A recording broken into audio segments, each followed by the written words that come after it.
Hello and welcome to Exergon Tries Old Games, a new format where I'll be trying out older games and give a review of the first couple of hours of gameplay and provide some helpful tips that'll get you started. And because it's spooky season, I'll be covering a horror game today, Elvira Mistress of the Dark, based on the 1988 movie of the same name. I'm using the term horror a bit loosely here, because while the game certainly has some gruesome scenes, it is more comedic in nature. So if you are expecting serious horror, then the game is not for you. But if you like being called a fat ass by a hot goth lady, then you are in the right spot. Said goth lady is the titular Elvira, who may or may not have accidentally revived an old evil lady named Emelda in her castle.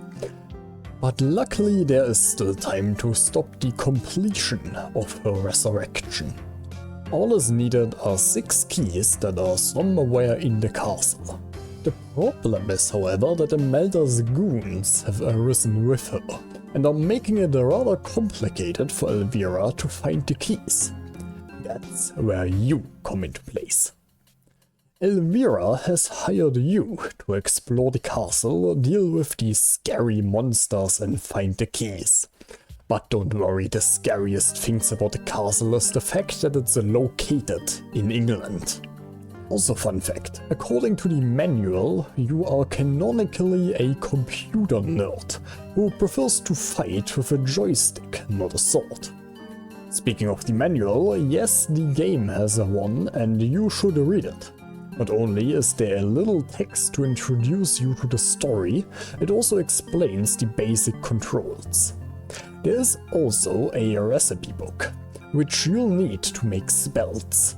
Yes, there are spells in this game, but they are quite limited. You need to mix them from ingredients which don't respawn, so you probably have only one of each spell, and I wouldn't be surprised if you later need certain spells to solve certain puzzles. So use them carefully. The gameplay itself is a mix between dungeon crawler and puzzle game.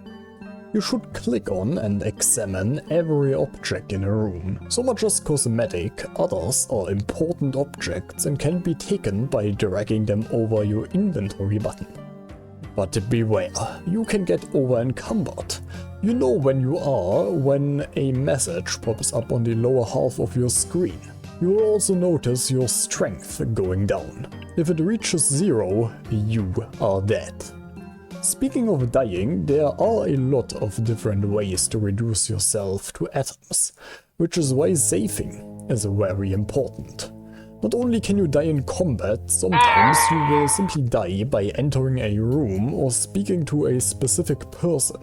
You'll have to figure that out by trial and error, or accept that your face will be served on the dinner table tonight. Combat seems difficult at first, but it's quite easy in theory. You attack by lunging or hacking until the enemy blocks or parries, then he attacks until you block or parry. Block attacks from the left, parry on the right. Sounds simple, right? Well, the problem is that you have about a second to react to incoming attacks, making it quite difficult to defend yourself. I tried lowering the DOS box CPU cycles with Ctrl F11, but it only had a minimal effect. That is why I advise to increase dexterity as much as possible so you can attack first. Strength determines damage, and the more you use a weapon, the higher your skill with that weapon becomes, making you a better fighter overall. I recommend going to the armory as quick as possible, because there you'll find a longsword, a shield and some armor.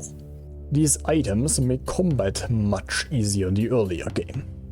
You should also draw a map of your explored rooms to keep better track of them, or if you are lazy, look one up online. It's not easy to get lost, but it can happen, especially since there's a hedge maze outside the castle. Besides looking for the armory, you should also locate Elvira in the kitchen and bring her spellbook from the library so she can craft spells for you. Oh, and don't go inside Emelda's bedchamber without proper protection. She is quite the sucker.